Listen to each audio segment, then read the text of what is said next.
Hello everyone. तो today's topic is colour fastness test. तो आज हम इस टॉपिक के बारे में बात करेंगे कि कलर फास्टनेस टेस्ट हम किस तरीके से करते हैं और ये करना क्यों ज़रूरी है। जैसे कि हम मार्केट से कोई भी फैब्रिक लेके आते हैं तो एक दो बार यूज़ करने के बाद हम उस फैब्रिक को, अपने गारमेंट को धोते ही हैं, वॉश करते ही हैं। तो वो जो हमारा गारमेंट है या फैब्रिक है वो कलर को कितना स्टेन अपने अंदर स्टेन कर पा रहा है या रोक पा रहा है। क्योंकि हम अगर उसे वॉश करेंगे और उसमें से कलर ब्लीड होगा तो हम उस क्या बोलते हैं, अपने उस दुकानदार के पास दोबारा नहीं जाएंगे कि भाई आपका कपड़ा अच्छा नहीं था या वो डाई की क्वालिटी अच्छी नहीं थी, तो हम उससे दोबारा नहीं लेंगे। तो एक बहुत इंपॉर्टेंट प्रॉपर्टी होती है कलर फास्टनेस टेस्ट की। तो इसीलिए हमें ये बहुत ज़रूरी होता है कि फैब्रिक जो हमारा है वो एक अच्छी कलर फास्टनेस प्रॉपर्टी हमें प्रोवाइड करे। तो कलर फास्टनेस एक्चुअली होता क्या है? Colour fastness is the property which determine the endurance of material to change in its color characteristic or transfer of its color to the adjacent material during the processing, testing, storage और use। Colour fastness का basic मतलब ये होता है कि जो भी हमारा फैब्रिक है या जो भी हमारा गारमेंट है उसमें से कलर नहीं निकलना चाहिए। और अगर वो कलर निकाल रहा है उसकी वही प्रॉपर्टी को हम चेक करते हैं वॉश फास्टनेस में और हमारे रफ फास्टनेस में। It is the very important property of the died material. जो हमारा डाइड मटेरियल है उसकी एक बहुत इंपॉर्टेंट प्रॉपर्टी होती है कि जो हमारा फैब्रिक है उसमें जो डाई हुई है वो गुड क्वालिटी की है या नहीं है। अगर उसमें से कलर ब्लीड होगा तो या तो हमारा जो प्रोसेस है या हमारी जो डाई और फैब्रिक के बीच में जो बॉन्डिंग है किसी ना किसी तरीके से इफ़ेक्ट हो रही है, या फिर हमारी जो डाई है वो अच्छे से फैब्रिक तक पेनिट्रेट नहीं हो रही है। तो कोई ना कोई एक रीज़न हो सकता है जिसकी वजह से उनका अच्छे से बॉन्ड नहीं हो पा रहा, या ये प्रोसेस अच्छे से नहीं हो पा रहा, या फिर वो फैब्रिक के अंदर तक पेनिट्रेट नहीं हो रही और उस वजह से कलर की ब्लीडिंग हो जाती है। तो जो the fastness of the dye is related to its chemical nature, proper application and its depth of shade. तो जो हमारे फास्टनेस है डाई का वो किस चीज़ पे डिपेंड करता है, किससे रिलेट करता है कि जो केमिकल नेचर है हमारी डाई का वो क्या है। तो केमिकल नेचर जैसे कि हम जानते हैं कि हमारी बहुत तरह की डाई होती हैं। हमारी डायरेक्ट डाई होती है, रिएक्टिव डाई होती है, डिस्पर्स डाई होती है, एजो डाई होती हैं। तो ये सब केमिकली नेचर में एक दूसरे से बहुत अलग हैं।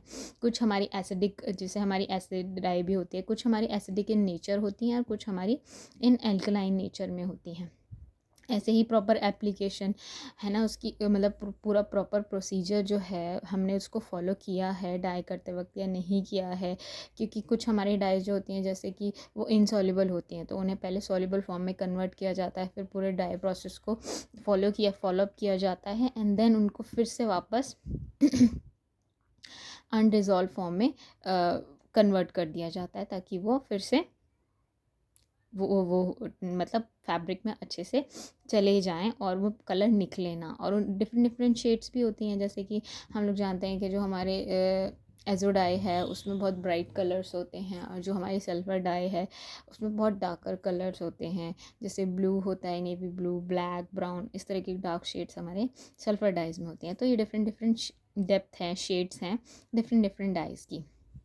ऐसे ही हमारे there are 5 type of the fastness. हमारे पास 5 तरीके की फास्टनेस है। फर्स्ट हमारी होती है वॉश फास्टनेस, सेकंड इज़ हमारी rough fastness, third is colour fastness, fourth is perspiration fastness and light fastness. Wash fastness जैसे कि मैंने आपको बताया कि जब हम कलर अपने किसी भी फैब्रिक को या गारमेंट को जब वॉश करते हैं, अगर वॉश करते वक्त कलर निकल रहा है तो हम उसे वॉश फास्टनेस के उसमें बात करते हैं। रफ फास्टनेस ये होता है जब हम दो फैब्रिक को आपस में रब करते हैं तो उस वक्त जो कलर स्टेन होता है दूसरे फैब्रिक पे उसको हम रफ फास्टनेस के उसमें बात करते हैं।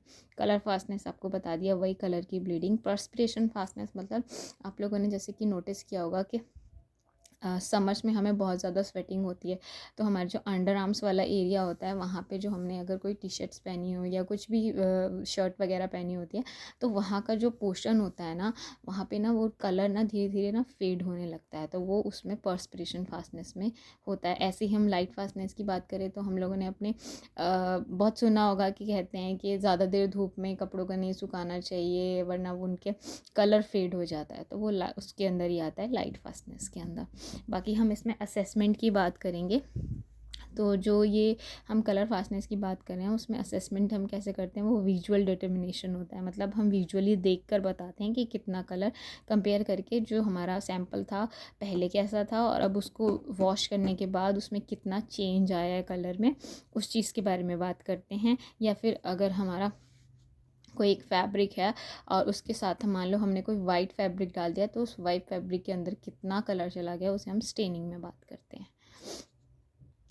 सो फर्स्टली हम बात करेंगे वॉश फास्टनेस के बारे में। वॉश फास्टनेस होता क्या है? The loss of colour during the laundering is refer to as the lack of wash fastness और ब्लीडिंग। जब हम लोग लॉन्ड्री करते हैं अपने कपड़े को, उस टाइम जो कलर निकलता है हम उसे वॉश फास्टनेस के उसमें बात करते हैं, ठीक है। Wash fastness of any material is the resistance of a material to change in the colour, change in the surface और staining of the adjacent surface during laundering. Laundry के कपड़ों को धोते वक्त जो भी कलर निकलता है उसे हम वॉश फास्टनेस की उसमें उसके बारे में बात करते हैं। तो कुछ फैक्टर्स होते हैं जो डिपेंड करते हैं कि जो हमारा कलर है वो कितना लॉस हुआ है, या इसके लिए भी बहुत सारे फैक्टर्स होते हैं, ठीक है। तो पहला होता है जो हमारे फैब्रिक और डाई है उनके बीच में बॉन्डिंग कैसी है। Different different type of bonding होती है, जैसे कि आपने सुना होगा कि वंडर वॉल फोर्सेस होती हैं, हाइड्रोजन बॉन्ड्स होते हैं, कोवलेंट बॉन्ड्स होते हैं। तो जो ये वंडर वॉल फोर्सेस होती हैं और हाइड्रोजन बॉन्ड होते हैं, ये बहुत वीक बॉन्ड होते हैं। अगर हमारा फैब्रिक और डाई के बीच में हाइड्रोजन या वंडरवॉल फोर्सेस बॉन्ड होते हैं तो ये बहुत वीक होते हैं और ये आसानी से टूट जाते हैं, ब्रेक हो जाते हैं, जिसकी वजह से हमारा जो डाई है कपड़े में वो अच्छे तरीके से नहीं सेटल डाउन होता और वो ब्लीड करने लगता है कलर।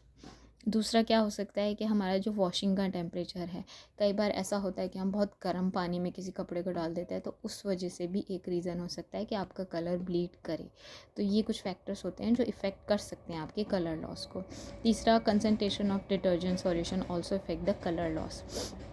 जैसा कि आपको पता ही होगा जो हमारे सोप्स और डिटर्जेंट होते हैं ये सारे एल्कलाइन इन नेचर होते हैं। तो अगर हमने इनकी कंसंट्रेशन बना दी तो उस वजह से भी ये डाई को इफ़ेक्ट कर सकते हैं और हो सकता है कि हमारे कपड़े में से कलर निकले। तो फोर्थ हम बात करते हैं अब्रेसिव एक्शन के बारे में। जो दो सरफेस के बीच में अब्रेजन, रगड़ जिसके बारे में कहते हैं, तो उसकी वजह से भी हो सकता है कि वहाँ वो कलर में चेंज आ जाए या वो फेड हो जाए, या वो भी एक रीज़न हो सकता है। तो to determine the wash fastness of the material we use a launderometer machine. उसके लिए हम क्या है, हम लॉन्ड्री मीटर, एक मशीन होती है, उसका इस्तेमाल करते हैं वॉश फास्टनेस के लिए। So this is your launderometer machine. इसमें आप क्या करते हो, एक जो आपका फैब्रिक होता है डाइड वाला, उसके साथ आप सैंडविचिंग करते हो दो वाइट फैब्रिक की। जो आपका डाइड फैब्रिक मटेरियल होता है उसे आप बीच में रखते हो और बाकी दो फैब्रिक होते हैं जिनकी हम जब ये प्रैक्टिकल करते हैं तो उसमें हम उनका साइज़ 10/4 लेते हैं।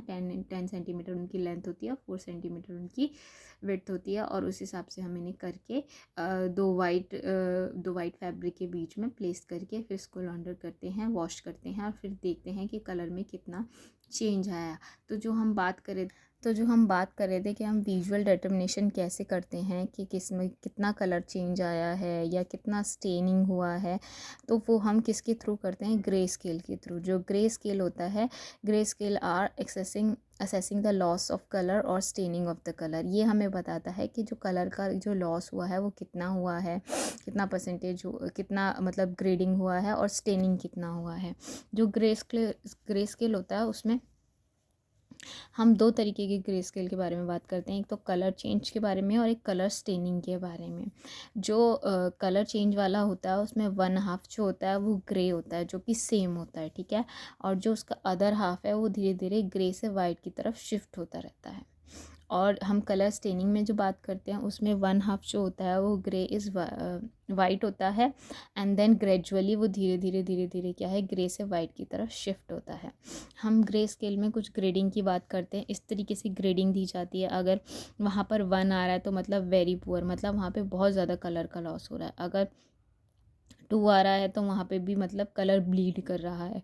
2 से 3 आ रहा है तो मतलब निकला है लेकिन इतना कलर नहीं निकला डाइड मटेरियल में से। 3 में फेयर, 3 to 4 गुड, मतलब उसमें से ज़्यादा कलर नहीं निकला है, ब्लीड नहीं हुआ है ज़्यादा colour.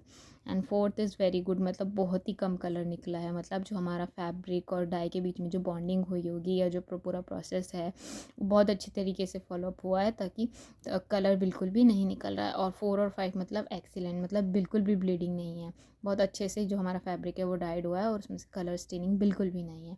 And fifth is no change in the colour, मतलब वो सेम के सेम है जैसा था। जैसा कि मैंने आपको बताया कि 2 तरीके के ग्रे स्केल होते हैं, तो वो इस तरीके से होते हैं, grey scale for the shade change and grey scale for the degree of staining. ये 2 तरीके के होते हैं। जैसा मैंने आपको बताया था, उसमें ग्रे स्केल जो शेड चेंज वाला होता है उसमें वन साइड जो है वो ग्रे के लिए होती है और वो धीरे धीरे ग्रे से वाइट की तरफ शिफ्ट होती रहती है, धीरे धीरे ग्रे से वाइट की तरफ शिफ्ट होती रहती है। और जो grey scale for degree of staining होता है वो वाइट होता है, वाइट प्रॉपर, एक साइड उसकी पूरी वाइट होती है और दूसरी साइड जो है वो धीरे धीरे वाइट से ग्रे की तरफ चली जाती है। ये 2 तरीके के ग्रेडिंग स्केल होते हैं। इसमें आप अपने जो आपका मटेरियल होता है, डाइड मटेरियल, और जो भी आप स्टेनिंग के लिए यूज़ करते हैं या जो वाइट फैब्रिक आप चेक करते हैं उसमें कलर लॉस या स्टेनिंग, उसको साथ में रख के फिर आप ग्रेडिंग को चेक करते हैं।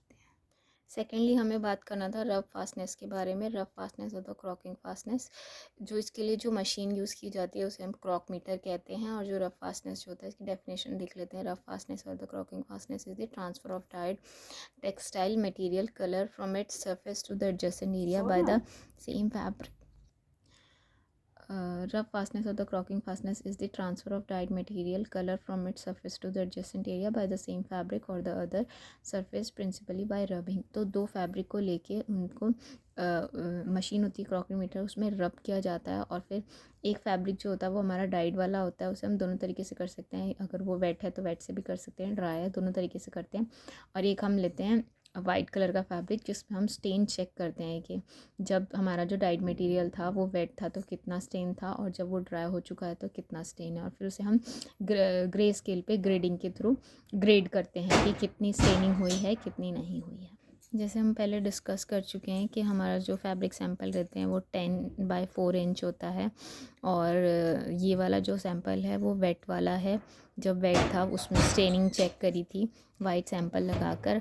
और द सेकंड वन इज़ जब हमने अपने फैब्रिक डाइड मटेरियल को ड्राई कर लिया है उसके बाद स्टेनिंग चेक करी है। और इस तरीके से हम उन्हें ग्रेड करते हैं 3x4, 4x5, इस तरीके से ग्रे स्केल पे हम उन्हें ग्रेड करते हैं।